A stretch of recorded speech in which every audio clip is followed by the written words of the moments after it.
салом тамошобинони гиромӣ, барномае дар мавзӯи рӯз аст бахшида ба шарҳу тавзеҳ ва татбиқи амалии Қонуни Ҷумҳурии Тоҷикистон дар бораи авф.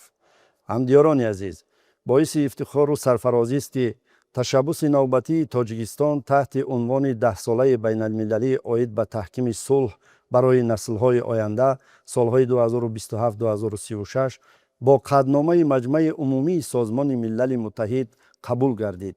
ин рӯйдод идомаи мактаби сулҳофарии пешвои муаззами миллат буда дар таърихи давлатдории Тоҷикистони муосир боз як саҳифаи тозаро кушод.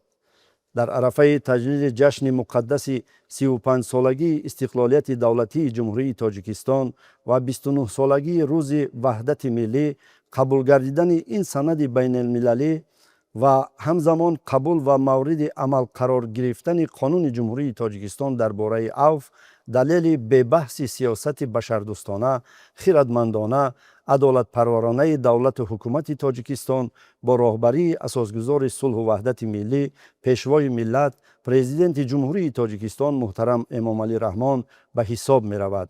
бо иқдомот ва ташаббускориҳои беназири худ бар нафъи ҷомеаи ҷаҳонӣ Тоҷикистон бори дигар собит намуд ки дар меҳвари сиёсати пешгирифтаи он инсон ҳамчун арзиши олӣ меистад. ҳимояи инсон ва ҳуқуқу озодиҳои ӯ сарчашмаи конститутсионӣ дошта, ба воқеан ҳуқуқбунёд ва иҷтимоӣ будани Ҷумҳурии Тоҷикистон далолат мекунад. қабули Қонуни Ҷумҳурии Тоҷикистон дар бораи авф идомаи ин сиёсати инсонпарварона аст. талаботи моддаҳои 5, 12, 14 ва 21 Қонуни Ҷумҳурии Тоҷикистон дар бораи авф мақомоти тафтиши пешакиро ӯҳдадор менамояд ки таҳқиқу тафтиши парвандаҳои ҷиноятиеро ки зери амали Қонуни авф қарор мегиранд дар истеҳсолот қатъ намоянд. ин моддаҳои қонун мақомоти бевосита татбиқкунандаро муқаррар намуданд. тибқи талаботи моддаи 159 Кодекси мурофиавии ҷиноятии Ҷумҳурии Тоҷикистон, тафтиши пешакӣ бо парвандаҳои ҷиноятӣ аз ҷониби мақомоти прокуратура, корҳои дохилӣ, амнияти миллӣ, мубориза бо коррупсия ва назорати маводи нашаовар амалӣ карда мешавад. бо мақсади баррасии масъалаҳои зикршуда ба барнома даъват намудаем Фаррух Рауфзода, прокурори калони раёсати назорати тафтишоти пешакӣ дар мақомоти прокуратураи Ҷумҳурии Тоҷикистон, мушовири адлияи дараҷаи 1. Абдулҳақ Раҳматуллозода, муовини сардори раёсати тафтишотии Вазорати корҳои дохилии Ҷумҳурии Тоҷикистон, полковники милитсия. Рустам Шарифзода, сардори шуъбаи раёсати тафтишотии Кумитаи давлатии амнияти миллии Ҷумҳурии Тоҷикистон, подполковники адлия. Фарҳод Асламзода, муфаттиши калони раёсати тафтишотии Агентии назорати давлатии молиявӣ ва мубориза бо коррупсия, майёри адлия. бояд қайд намуд ки моддаи 161 Кодекси мурофиавии ҷиноятии Ҷумҳурии Тоҷикистон тобеати тафтишотии парвандаҳои ҷиноятиро муқаррар намудааст ки кадом ҷиноятҳое дар қисми махсуси Кодекси ҷиноятии Ҷумҳурии Тоҷикистон пешбинишуда аз ҷониби кадом мақомот мавриди тафтишоти пешакӣ қарор мегиранд. Фаррух Рауфзода, моддаҳои Кодекси ҷиноятиро ки ба тобеати тафтишотии мақомоти прокуратура тааллуқ дошта зери амали Қонуни Ҷумҳурии Тоҷикистон дар бораи авф қарор мегиранд, шарҳу тавзеҳ медодед.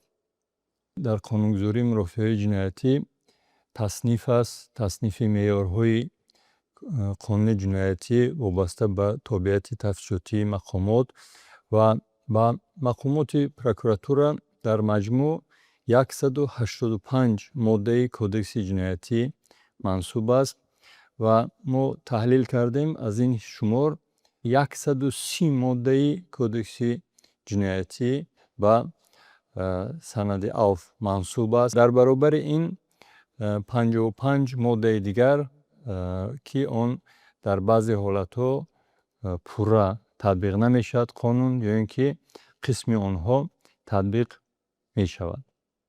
масалан меъёри умумӣ ҳаст дар Қонуни Ҷумҳурии Тоҷикистон дар бораи авф ки нисбати шахсоне ки ҷиноятҳои аз беэҳтиётӣ содир намуданд, ин қонун татбиқ карда мешавад. татбиқ қонун чи аст? Яъне агар маводҳои санҷишӣ бошад дар мақомоти прокуратура, онҳо бинобар татбиқи санади авф аз оғози парвандаи ҷиноятӣ бе оғози парвандаи ҷиноятӣ рад карда мешаванд. инро шаҳрвандон бояд донанд. агар парвандаи ҷиноятӣ оғоз шуда бошад, бо гузарондани камтарин ҳаракатҳои тафтишотӣ қонуни авф татбиқ карда мешавад ва парвандаи ҷиноятӣ қатъ карда мешавад бо татбиқи санади авф. ва масалан ҳаст як меъёр дар кодекси ҷиноятӣ моддаи 108 аз беэҳтиётӣ ба марг расонидан. Ин ҷинояте аз беэҳтиётӣ содир шудааст ва бевосита ин фарвандаи ҷиноятӣ ки бо ҳамин модда бошад ҳатман қатъ карда мешавад, мавод рад карда мешавад. хуб, меъёри дигари умумие ки дар қонуни ҷумҳурии Тоҷикистон дар бораи авф аст, он аст ки парвандаҳои ҷиноятӣ оид ба ҷиноятҳои начандон вазнин ва миёна бинобар татбиқи санади авф қатъ карда мешавад. аммо бинандагони гиромӣ бояд донанд, ки аз ин қоида истисноҳо мавҷуданд. Яъне меъёрҳое ҳастанд дар кодекси ҷиноятӣ, ки новобаста ба ин қоидаи умумӣ онҳо ба тариқи истисно татбиқ карда намешаванд, ҳарчанд ки ба ҷиноятҳои начандон вазнин ё миёна мансуб бошанд ҳам. Дар баробари ин бояд гуфт, ки қоидаи умумӣ он аст, ки ҳамаи он ҷиноятҳое ки барои он кодекси ҷиноятӣ, яъне раводиди кодекси ҷиноятӣ ҷазои қатл, ҳарчанд барои он моратория ё ки муваққатан манъ карда шуданд, ё ин ки ҷазои якумра маҳрум сохтан аз озодӣ пешбинӣ шудааст, нисбати онҳо қонуни авф татбиқ карда намешавад. Масалан, одамкушӣ, хуб, дар ҳолатҳои вазнинкунанда вай ҷазои қатл пешбинӣ кардааст, лекин он умуман татбиқ намешавад. қисми яки он ҳам, қисми дуюи он ҳам татбиқ намешавад. Чунки ҳаёти инсон як неъмати ҷуброннопазир аст, ки он бо конститутсияи кишвар моддаи 18 кафолат дода шудааст ва ба ҳеҷ ваҷ яъне ҳаёти инсонро баргардондан мумкин нест. Ба ҳамин хотир яъне бо риояи ин муқаррароти конститутсионӣ қонуни авф нисбати шахсоне ки ҷинояти одамкушӣ содир карданд татбиқ карда намешавад. Меъёри дигарро шарҳ додан лозим аст, ки дар қонуни авф вобаста ба меъёрҳои ки вобаста меъёрҳои кодекси ҷиноятӣ ки ба тобеи тафтишоти прокуратура мансуб аст, боз истисноҳо ҳастанд. Яъне вобаста ба хавфнокии ҷамъиятии ин ё он кирдор.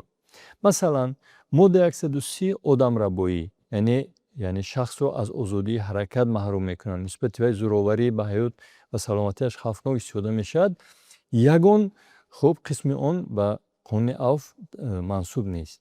Яъне он аз аввал аз қисми як сар карда ҷинояти вазнин аст ва то охир мерасад ба ҷинояти махсусан вазнин. Ҳамин хел савдои одамон, моддаи 130 иловаи 1. ва барои ин содиркунандагони ин кирдор, новобаста ба он ки он кадом қисми ин моддаро содир кардааст, моддаи 130 иловаи 1-ро ин қонуни авф татбиқ намешавад. Вале масалан меъёрҳое ҳастанд, ки он фақат дар ҳолатҳои вазнинкунанда татбиқ намешавад ё ки бандубасткунанда. Масалан, ғайриқонунӣ маҳрум кардан аз озодӣ, моддаи 131 кодекси ҷиноятӣ.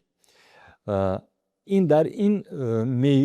ин меъёр танҳо қисми 1-2 татбиқ мешавад. Аммо қисми 3 ин модда, ки ғайриқонунӣ маҳрум кардан аз озодиро гурӯҳи муташаккил содир кунад, ё ин ки масалан он бо мақсади шаҳвонӣ содир шуда бошад ё бо мақсади истисмор ва ё ин ки аз беэҳтиётӣ боиси марги ҷабрида шуда бошад, қонуни авф татбиқ карда намешавад. Яъне он мувофиқи қоидаи умумӣ тафтиш мешавад, ба суд фиристода мешавад ва ба шахс ҷазои дахлдор татбиқ карда мешавад. ҳамин хел масалан меъёрҳое ки ироакунанда ё муаррификунандаи симои кишвар дар ҷомеаи байналмилалӣ аст, ин шиканҷа аст. Моддаи 143 иловаи 1 аст. Тамоми ҷомеаи ҷаҳонӣ ба муқобили ин ҷинояти номатлуб мубориза мебаранд. Яъне ин аз ҷониби мақомоти таҳқиқ ва тафтиш бо мақсади ба даст овардани нишондодаи худ иқрорӣ ё бо мақсади татбиқи ҷазо, хуб истифодаи зӯроварӣ ва дигар усулҳои ғайриқонунӣ марбут ба истифодаи зӯроварии рӯҳӣ ё ҷисмонӣ ба шаҳрванд мебошад. албатта мафҳуми он хеле васеъ аст, ман мазмуни онро ифода намудам.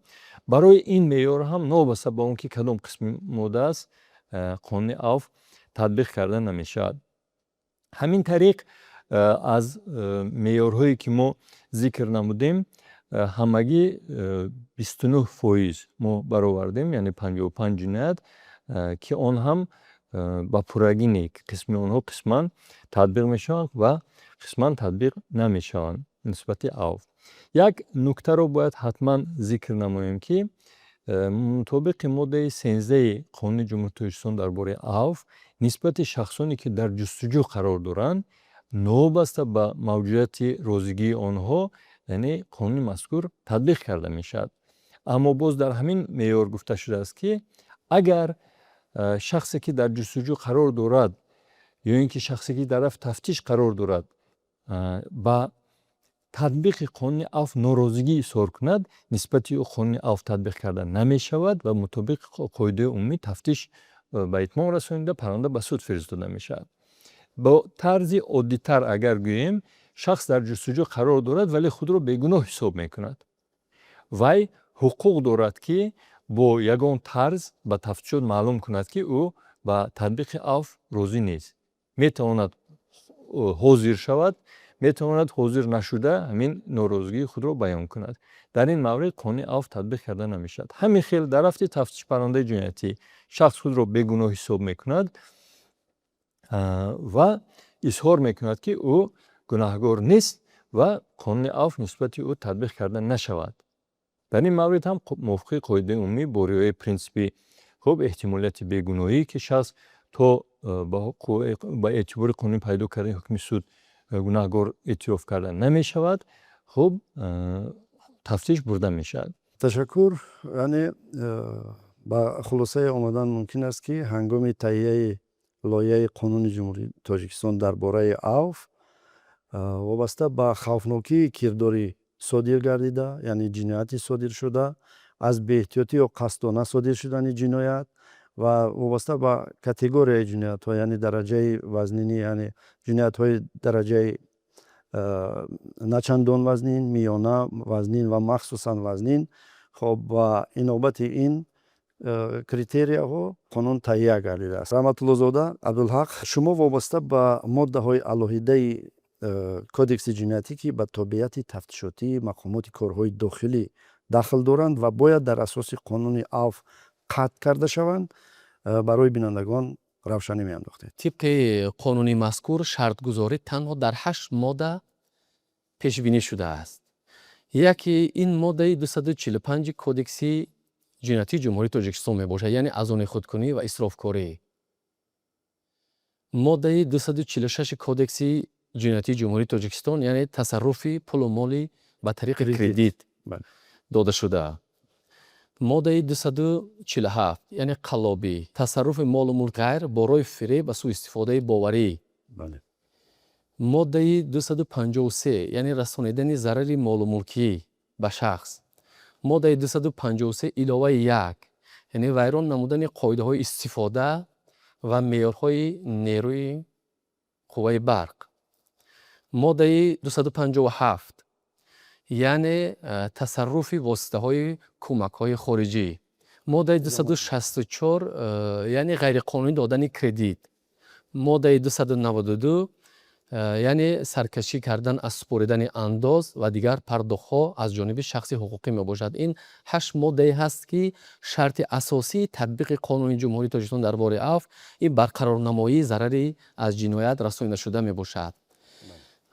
Мақсад ва ҳадафи асосии муқаррар намудани чунин меъёр ин ҳифзи ҳуқуқи ҷабрдида. Моддаи 237 яке аз ҷиноятҳое мебошад, ки содиршавии ӯ нисбат ба дигар ҷиноятҳо хеле зиёд аст.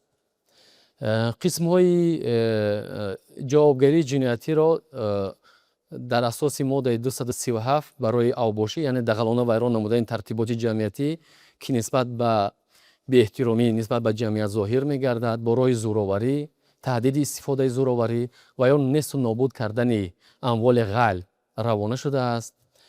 қисмҳои якуми ин модда, яъне 237, ин ба категорияи ҷиноятҳои начандон вазнин дохил мешавад ва барои он қонунгузор то 2 сол муҳлати маҳрум намудан аз озодиро муқаррар кардааст. қисми дуюми моддаи 237 бошад, ин ҷазои маҳрум сохтан аз озодиро ба муҳлати то 5 сол муқаррар кардааст, ки ҳарду ин қисмҳо ба категории яке ба категорияи ҷинояти начандон вазнин, дигаре ба категорияи ҷинояти дараҷаи миёна мансубанд, ки тибқи қоидаҳои умумии Қонуни Ҷумҳурии Тоҷикистон дар бораи афв бояд мавриди татбиқ қарор гиранд. Яъне шахсоне ки қисми 1 моддаи 237, қисми 2 моддаи 237 Кодекси Ҷиноятии Ҷумҳурии Тоҷикистон содир кардаанд, мавриди татбиқи Қонуни Ҷумҳурии Тоҷикистон дар бораи афв қарор гирифта мешаванд. Аммо маҳдудият дар қисми 3 моддаи 237 пешбинӣ шудааст. Моддаи 237 қисми 3 ду аломати вазнинкунанда дорад.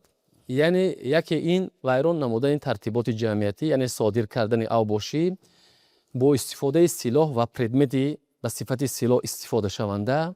Дигар аломати вазнинкунанда ин содир намудани авбошӣ дар ҳолати рецидиви хавфнок ва ё махсусан хавфнок мебошад, ки маҳз маҳдудиятҳо дар ҳамин самт ҷориш гардидааст. ин маҳдудиятҳо нисбати шахсоне ки дар моддаи 1 Қонуни Ҷумҳурии Тоҷикистон дар бораи афв зикр гардиданд тааллуқ надорад. яъне шахсе ки яъне занон, ноболиғон, мардони аз 55 сола боло, иштирокчиёни ҷанги бузурги ватанӣ ва шахсони ба онҳо баробар карда шуда, шахсоне ки дорои мукофотҳои давлатӣ мебошанд, шаҳрвандони хориҷӣ ба ин гурӯҳ мансуб нестанд. яъне агар ин шахсон қисми 3 ин моддаро содир карда бошанд, аз ҷавобгарӣ озод мебошанд. аммо вобаста ба субъектони дигар, дигар шахсон татбиқи ин қонун нисбати онон вобаста ба ин кирдорашон манъ аст, татбиқ карда намешавад, ба хотире ки аз дигар ҷиҳат ин ҷиноят ба категорияи ҷиноятҳои вазнин мансуб мебошад. дар хусуси ҷиноятҳое ки вобаста ба гардиши ғайриқонунии маводи нашаванд, моддаи 200 Кодекси Ҷиноятии Ҷумҳурии Тоҷикистон ин ҷавобгарии ҷиноятиро барои муомилоти ғайриқонунии воситаҳои нашадор, моддаҳои психотропӣ ва ҳаммонандии онҳо муқаррар кардааст. қисми 1 ин модда, яъне моддаи 200 то 5 сол маҳрум сохтан аз озодиро пешбинӣ кардааст ва ин ба категорияи ҷиноятҳои дараҷаи миёна мансуб мебошад. шахсоне ки ин ҷиноятро содир карданд пурра мавриди татбиқи қонуни афв қарор дода мешаванд.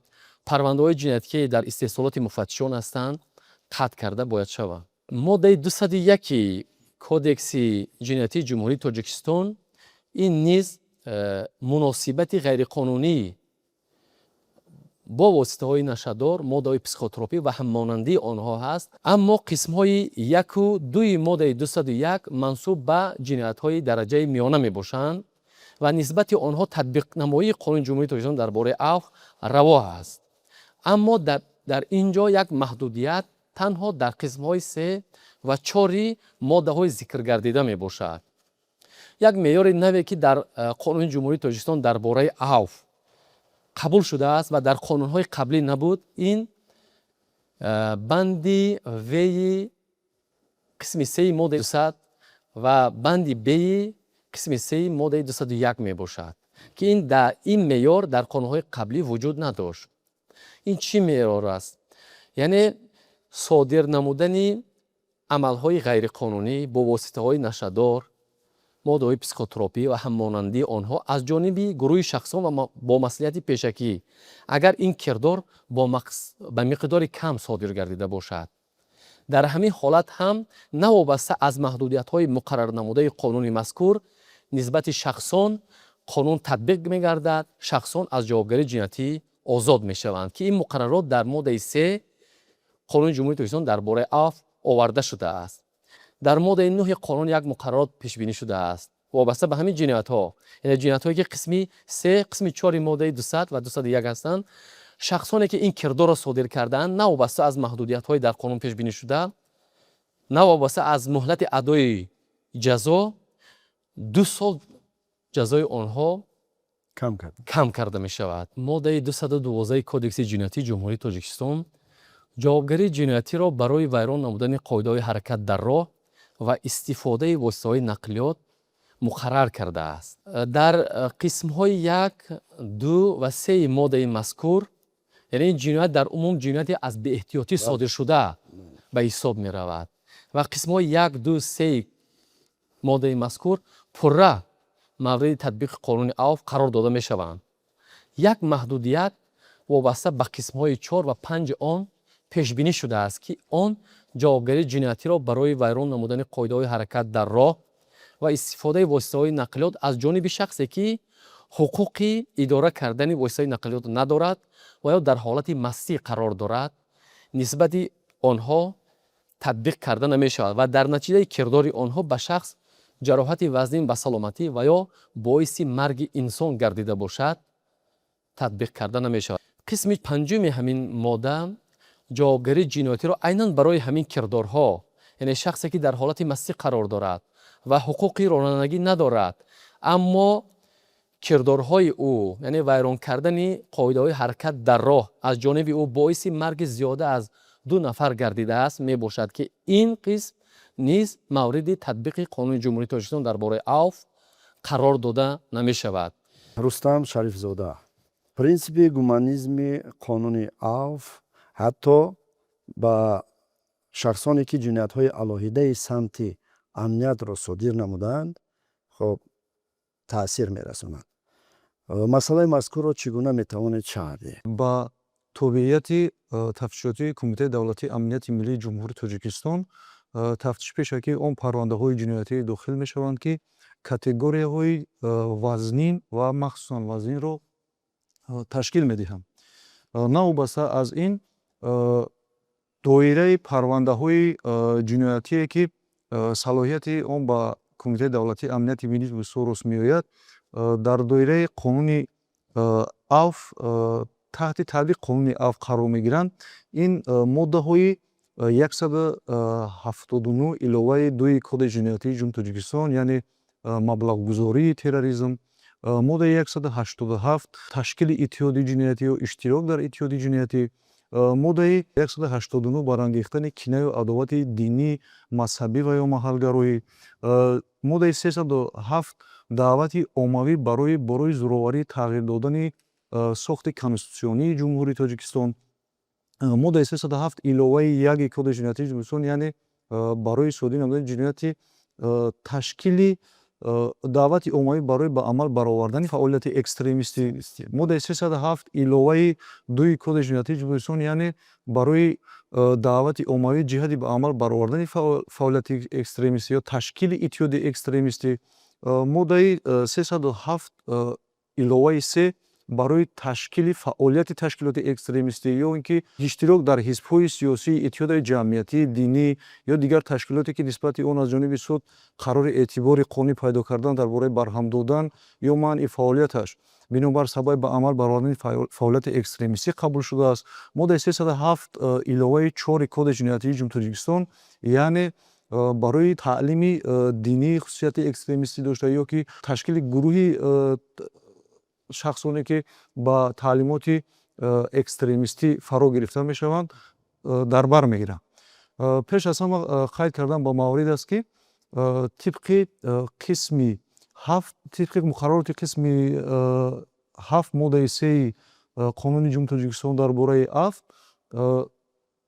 шахсоне ки ҷинояти дар қисмҳои 1 ва 2 моддаи 179 иловаи 2 Кодекси ҷиноятии Ҷумҳурии Тоҷикистон, яъне маблағгузории терроризмро содир кардаанд, агар маблағгузорӣ аз 1000 сомон кам бошад, нисбати доираи ин шахсон қонуни мазкур пурра татбиқ карда мешавад ва аз ҷавобгарии ҷиноятӣ ва адои ҷазои ҷиноятӣ озод карда мешаванд ва нисбати доираи шахсое ки дар доираи моддаи мазкур нисбати онҳо парвандаи ҷиноятӣ оғоз карда шудааст ва дар кофтукови расмӣ қарор доранд, бе даъват, бе ҳозиршавии онҳо парвандаҳои ҷиноятӣ нисбати онҳо дар пешбурд қатъ карда мешаванд ва кофтукови доираи ин гуна шахсон бекор карда мешавад. Инчунин тибқи қисми 1 моддаи 9 Қонуни Ҷумҳурии Тоҷикистон дар бораи авф, шахсоне ки ҷинояти дар моддаи 187, яъне ташкили иттиҳоди ҷиноятӣ ё иштирок дар иттиҳоди ҷиноятиро содир карданд, моддаи 307 яъне ҷинояти даъвати оммавӣ барои бо роҳи зӯроварӣ тағйир додани сохти конститутсионии Ҷумҳурии Тоҷикистонро содир карданд, моддаи қисми 1 моддаи 189 Кодекси ҷиноятии Ҷумҳурии Тоҷикистон, яъне барангехтани кинаю адовати динӣ, мазҳабиро содир намуданд, ё ин ки ҷинояти моддаи 308 ҷиноят яъне ҷосусиро содир намуданд. моддаи 310 таҷовуз ба шахсияти арбоби ҷамъиятӣ ва давлатиро содир намуданд. то 1 сол ҷазои онҳо кам карда мешавад. инчунин мутобиқи муқаррароти қисми 3 моддаи 9 қонуни ҷумҳурии Тоҷикистон дар бораи афв, доираи шахсоне ки ҷиноятҳои дар қисмҳои 1 ва 2 моддаи 179 иловаи 2 яъне маблағгузории терроризмро аз 1000 сомон боло содир намуданд, ё ки қисми 2 моддаи 307 иловаи 2 кодекси ҷиноятии ҷумҳурии Тоҷикистон яъне ташкили иттиҳоди экстремистиро содир намуданд. қисми моддаи 307 иловаи 3 қисми 2 моддаи 307 иловаи 3 кодекси ҷиноятии ҷумҳурии Тоҷикистон барои иштирок дар иттиҳоди ҷиноятӣ, ташкилоти ҷиноятӣ, ҳизбҳои сиёсӣ, иттиҳодияи ҷамъиятӣ ё дигар ташкилоте ки нисбати он аз ҷониби суд қарори эътибори қонунӣ пайдо кардааст дар бораи барҳам доданаш. ва дар охир ҷинояти дар моддаи яъне ки 307 қисми 1 моддаи 307 иловаи 4 кодекси ҷиноятии ҷумҳурии Тоҷикистон таълими ташкили таълими экстремистӣ ё гурӯҳи таълимгирандагони таълимоти динии экстремистӣ доштаро ташкил кардаанд, навобаста аз маҳдудиятҳои дар қонуни афв пешбинишуда муҳлати ҷазои онҳо то 3 сол кам карда мешавад. инчунин нисбати доираи шахсоне ки нисбати занон ва ноболиғоне ки ҷиноятҳои боло номгиршударо содир кардаанд, нисбати доираи ин гуна шахсонам навобаста аз маҳдудиятҳои дар қонун пешбинишуда агар ҷиноятҳои характери экстремистӣ, террористӣ доштаро содир карда бошад ҳам яъне то 3 сол кам карда мешавад. фарҳод асламзода, як қисм ҷиноятҳои коррупсионӣ ва хусусияти коррупсионӣ дошта низ ба зери амали қонуни ҷумҳурии Тоҷикистон дар бораи афв қарор гирифтаанд. аз ин рӯ дар хусуси ин ҷиноятҳо ва дар масъалаи ҷуброни зарари расонидашуда вобаста ба ҷиноятҳои зикршуда андешаи худро баён мекардед. аз 52 моддае ки дар тобеати тафтишоти мақомоти агентӣ қарор доранд ба истиснои баъзе қисмҳои дахлдори моддаҳои мансуб ба тобеати тафтишоти агентӣ, дигар ҳама моддаҳои тобеати тафтишоти агентӣ буда таҳти амали қонуни ҷумҳурии Тоҷикистон дар бораи афв қарор дода мешаванд. ҳамзамон бояд қайд намуд ки талаботи асосӣ дар мавриди татбиқ намудани қонуни ҷумҳурии Тоҷикистон дар бораи афв, хусусан дар мавриди ҷиноятҳои хусусияти коррупсионӣ дошта, пеш аз ҳама дар он ифода меёбад ки кирдори ҷиноятиро шахсони ҷиноят содир намуда бояд то лаҳзаи мавриди амали қонуни ҷумҳурии Тоҷикистон дар бораи афв содир намуда бошанд ва ҳамзамон зарари моддӣ дар натиҷаи кирдорҳои ҷиноятӣ расонидаштаи худро бояд пурра талофӣ намуда бошанд. ҳолати мазкур дар нисбат ба занон ва ноболиғон каме аз истисно муқаррар намудааст ва ин ҳам бошад яъне танҳо дар сурати мавҷуд будани зарар дар ҳаҷми то 100 000 сомонӣ, яъне агар ҷиноят аз ҷониби занон, хусусан агар аз ҷониби занони содир шуда бошад ки ҷинояти хусусияти коррупсионӣ доштаро содир намуда бошанд ва ҳаҷми зарари моддии расонидаи онҳо то 100 000 сомонро ташкил диҳад, қонунгузор яъне хусусан қонуни ҷумҳурии Тоҷикистон дар бораи афв ба зан, модар имконият ва шароит фароҳам овардааст ки бидуни барқарор намудани зарар нисбати онҳо қонуни ҷумҳурии Тоҷикистон дар бораи афв татбиқ карда шавад. яъне истиснои ҳолати мазкур ҳамчун ҳолати истисно нисбат ба шахсони мансабдори ҷинси мард буда татбиқ карда намешавад. гузашта аз ин бояд қайд намуд ки дар моддаи 5 қонуни ҷумҳурии Тоҷикистон дар бораи афв ки пешбури парвандаҳои ҷиноятии зерин таҳти таҳқиқ, тафтиш пешакӣ ва баррасии суд қарор доранд ё аз тарафи судҳо баррасӣ нагариданд қатъ карда мешавад. аз ҷумла оид дар ҷиноятҳое ки то рӯзи қабули қонуни мазкур аз тарафи шахсони дар моддаи 1 ҳамин қонун пешбинишуда содир гардиданд, нисбати шахсоне ки аз беэҳтиётӣ ҷиноят содир намуданд, нисбати шахсоне ки қасдан ҷиноятҳои на чандон вазн ё дараҷаи миёна содир намуданд, нисбати шахсоне ки ҷиноятҳои пешбинӣ намудаи қисмҳои 1 ва 2 ва 3 моддаи 245 яъне ҷинояти азони худкунӣ ё исрофкорӣ, қисмҳои 1 ва 2 моддаи 246 ғайриқонунӣ гирифтани кредит, тасарруфи пули молӣ ба тариқи кредит дода шуда, қисмҳои 1, 2 ва 3 моддаи 247 Кодекси Ҷиноятии Ҷумҳурии Тоҷикистон қаллобӣ, яъне тасарруфи моли мулки ғайр борои фиреб ё сӯистифодаи боварӣ, моддаи 257, қисми 2 моддаи 264 ва моддаи 292 Кодекси Ҷиноятии Ҷумҳурии Тоҷикистон содир намуда зарари моддӣ расонидашудро пурра талофӣ кардан татбиқ карда мешавад. Оид ба ҷиноятҳое ки то рӯзи қабули қонуни мазкур аз тарафи шахсони дар бандҳои 7, 8 ва 9 моддаи 3 ҳамин қонун пешбинӣ шуда содир гардидаанд.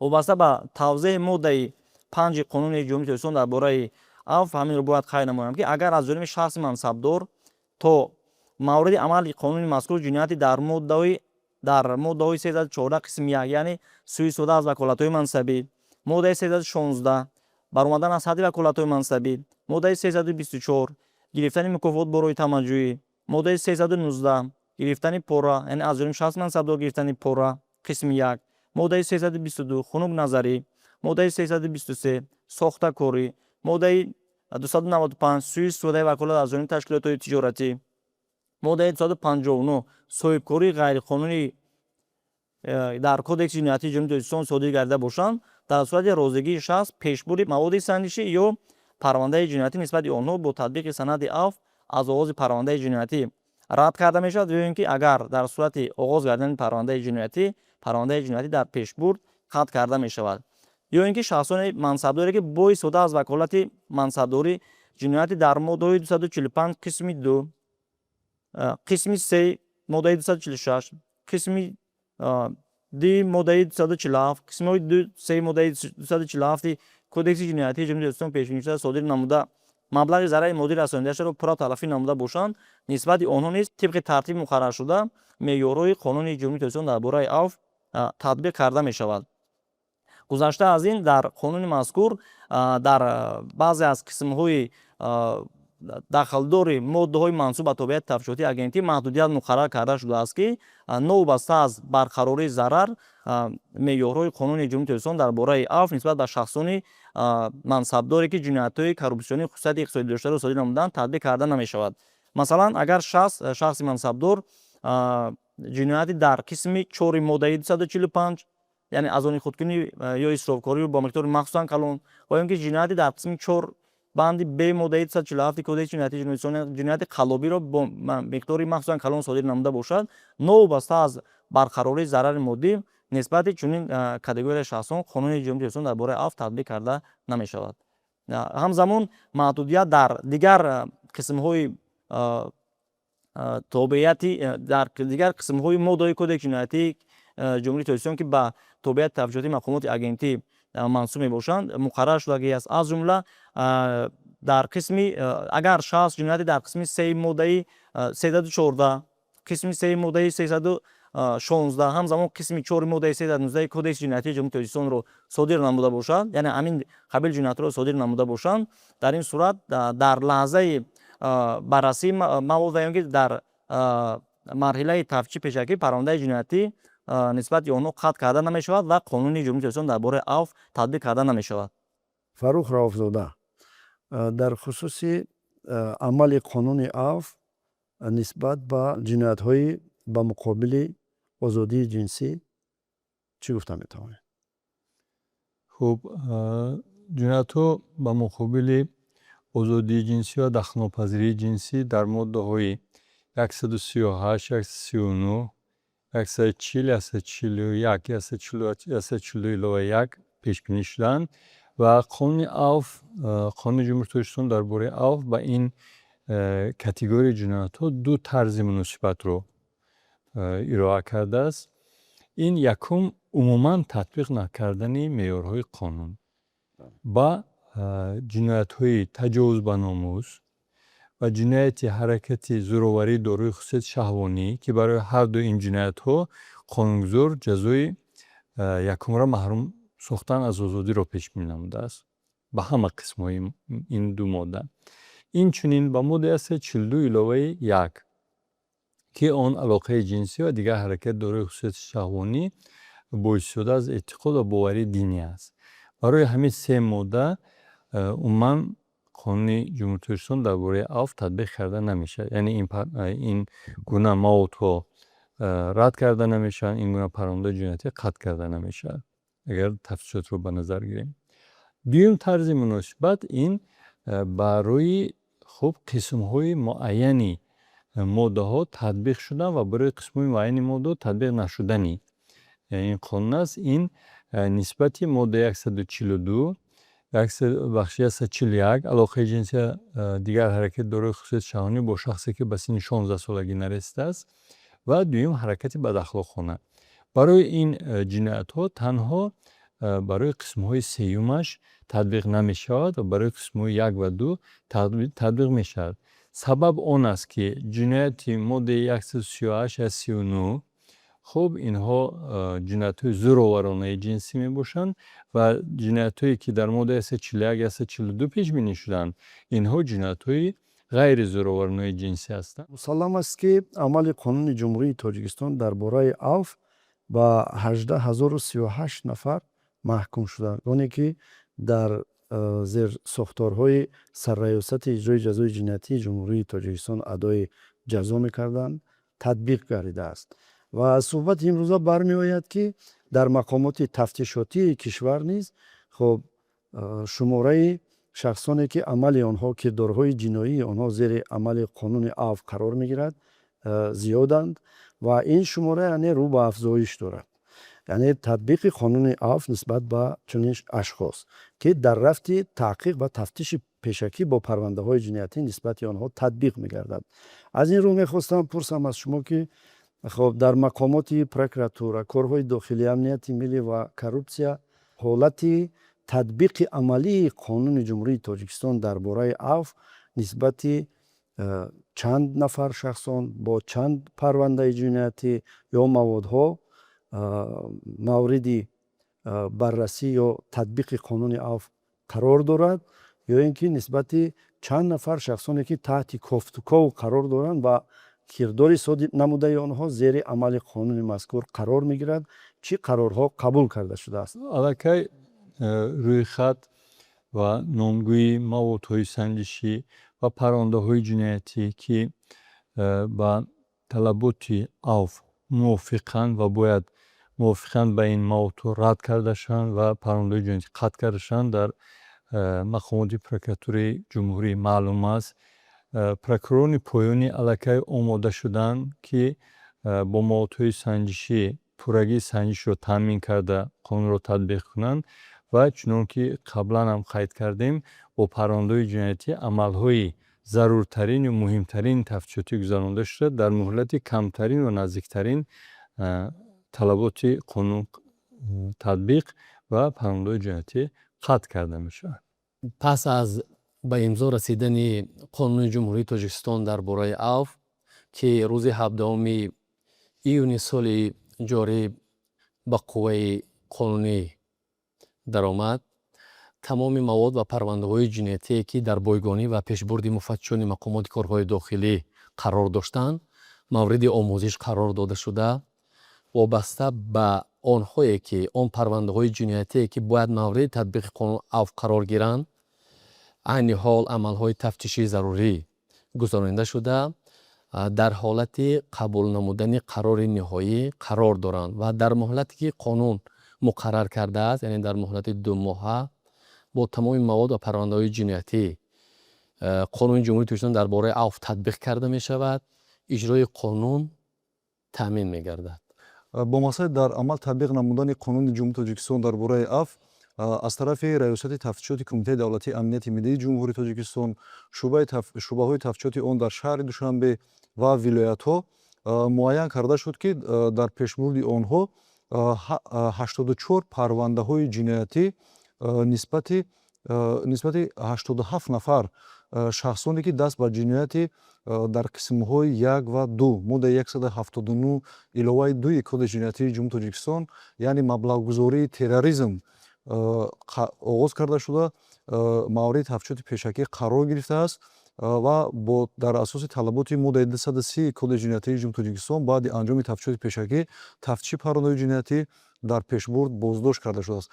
аз ин шумора дар доираи 68 парвандаи ҷиноятӣ нисбати 68 нафар ки ҷинояти дар боло номгиршударо содир кардаанд таҳти татбиқи авф қарор мегиранд, чунки маблағҳои маблағгузории онҳо ба терроризм, экстремизм то 1000 сомониро ташкил медиҳад, навобаста аз ҳозир шудани онҳо ба тафтишоти пешакӣ нисбати онҳо парвандаҳои ҷиноятӣ дар пешбурд қатъ карда мешавад ва кофтукови онҳо бекор карда мешавад. Инчунин аз соли 2024 то инҷониб аз ҷониби Кумитаи давлатии амнияти миллии ҷумҳури Тоҷикистон ва шӯъбаҳои он дар шаҳру вилоятҳо 703 парвандаҳои ҷиноятӣ нисбати 703 нафар дар содир намудани ҷинояти дар қисми 2 моддаи 307 иловаи 3 кодекси ҷиноятии ҷумҳури Тоҷикистон барои содир намудани ҷинояти иштирок дар ҳизбҳои сиёсӣ, иттиҳодаи ҷамъияти динӣ ё дигар ташкилоте ки нисбати он аз ҷониби суд қарори эътибори қонунӣ пайдо карда дар бораи барҳам додан ё манъи фаъолияташ бинобар сабаби ба амал баровардани кирдори экстремистӣ мавҷуданд, оғоз ва мавриди тафтиши пешакӣ қарор гирифтанд. Бинобар аз тафтишоти пешакӣ пинҳон шудани 83 нафар шахсоне ки ҷинояти мазкурро содир карданд, тафтиши парвандаҳои ҷиноятӣ боздошт карда шудааст ва нисбати онҳо кофтукови расмӣ эълон карда шудааст.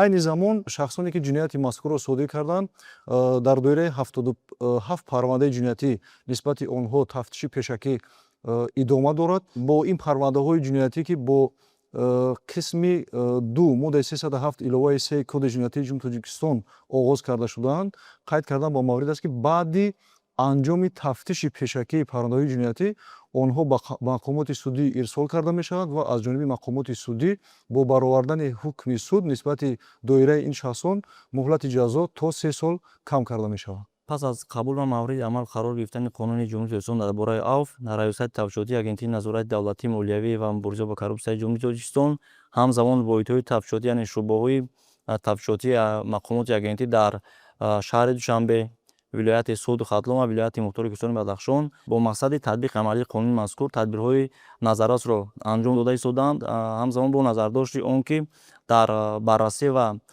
истеҳсолоти бо иттиҳои тафтишотии мақомот маводҳои санҷӣ ва парвандаҳои ҷиноятӣ мавриди баррасӣ қарор доранд, дар муддати муқарраршуда дар назар дошта шудааст ки бо ин маводҳои санҷишӣ ва парвандаҳои ҷиноятие ки таҳти амали қонуни мазкур қарор мегиранд, яъне қонуни мазкур нисбати доираи шахсони муайян татбиқ карда шавад ва дар ин асос маводҳои санҷишӣ аз оғози парвандаи ҷиноятӣ равад ва ин ки парвандаҳои ҷиноятӣ дар пешбурд қатъ карда шаванд. Ҳамзамон дар назар дошта шудааст ки бо татбиқи меъёрҳои қонуни ҷумҳури Тоҷикистон дар бораи авф, яъне парвандаҳои ҷиноятӣ бе даъват ва ҳузури шахсони дар ҷустуҷӯ қарор дошта дар пешбурд қатъ карда шавад. ташаккури зиёд. бинандагони арҷманд, аз суҳбати имрӯза ба хулосае омадан мумкин аст ки теъдоди шахсоне ки кирдорҳои ҷиноятии содир намудаашон таҳти амали қонуни ҷумҳурии Тоҷикистон дар бораи авф қарор мегиранд, бо шумораи парвандаҳои ҷиноятӣ дар истеҳсолоти мақомоти таҳқиқу тафтишотӣ ва суд қарор дошта афзоиш меёбад. авф имкони нав барои ислоҳшавӣ ва қонун роҳи дурусти зиндагист. агар хоҳӣ озод бошӣ, ғуломи қонун бош. бигзор ин эътимоду боварии давлат оғози зиндагии шоиста ва ояндаи неки шумо бошад. саломату сарбаланд бошед.